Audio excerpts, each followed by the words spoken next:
Welcome back to another episode of Digital Minds. Today we're talking about the ELIZA effect. What is it and how is it affecting our teens? To help unpack this tricky subject, we've brought along Julie today, an expert in child development and psychology. Thanks for coming along, Julie. Thanks for having me, Sophie. Let's start simple. What exactly is the ELIZA effect? Well, the ELIZA effect describes how humans often assume AI systems have real thoughts or emotions, mistakenly treating them as more intelligent or self-aware than they really are. The term ELIZA comes from a chatbot created in 1966 by MIT professor Joseph W. that mimicked a therapist's conversation style. Users were fully aware that the program wasn't human, yet they often reacted as if it could truly comprehend them. That false sense of connection captures the essence of the ELIZA effect. So basically, when we treat AI as if it's human? Exactly. People have the tendency to anthropomorphize. Additionally, social robots are purposely designed to sound and act like people, so we respond to them emotionally. That makes sense. But when we think about kids or teenagers using these systems, that feels a bit worrying. Why is that? Because teenagers are still learning how to build relationships and understand emotion. When they interact with AI, they might start believing that these systems actually care about them. That's where the concern begins.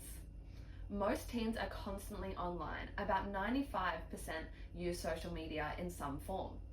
And many of those platforms now include chatbots. Snapchat's My AI is a big example of this.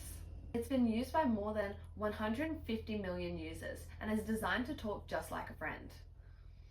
It remembers details, reacts instantly, and mirrors how people text. But while the interaction might feel personal, it's entirely artificial. So kids could start trusting it like they would a real friend? Exactly. That's where things get risky. When Snapchat first released My AI, researchers posed as teenagers to see how the chatbot would respond to sensitive questions. In several cases, it offered advice that was clearly inappropriate, including how to cover up the smell of alcohol or cannabis use. Even though these interactions were staged, they revealed how easily boundaries could be crossed and how young users might begin trusting the chatbot for personal or moral guidance. Wow, that's crazy. And beyond these emotional risks and moral concerns, there's also the issue of data, right? Absolutely. Social media algorithms that rely on AI raise major ethical concerns, especially for young people.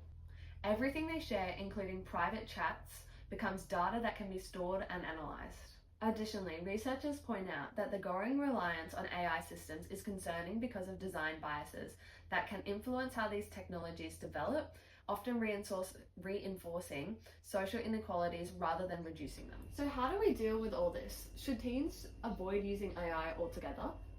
Well, not necessarily. AI isn't inherently bad. It's about awareness.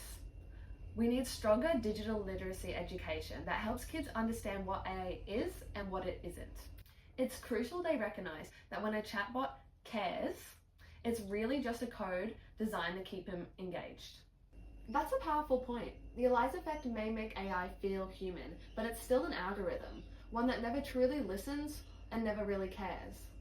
Exactly, and recognizing that difference is the first step in protecting young users from emotional and ethical harm. Thanks, Julie, for helping us unpack this today. And for all you watching Digital Minds, remember, before you hit send to My AI, who are you really talking to?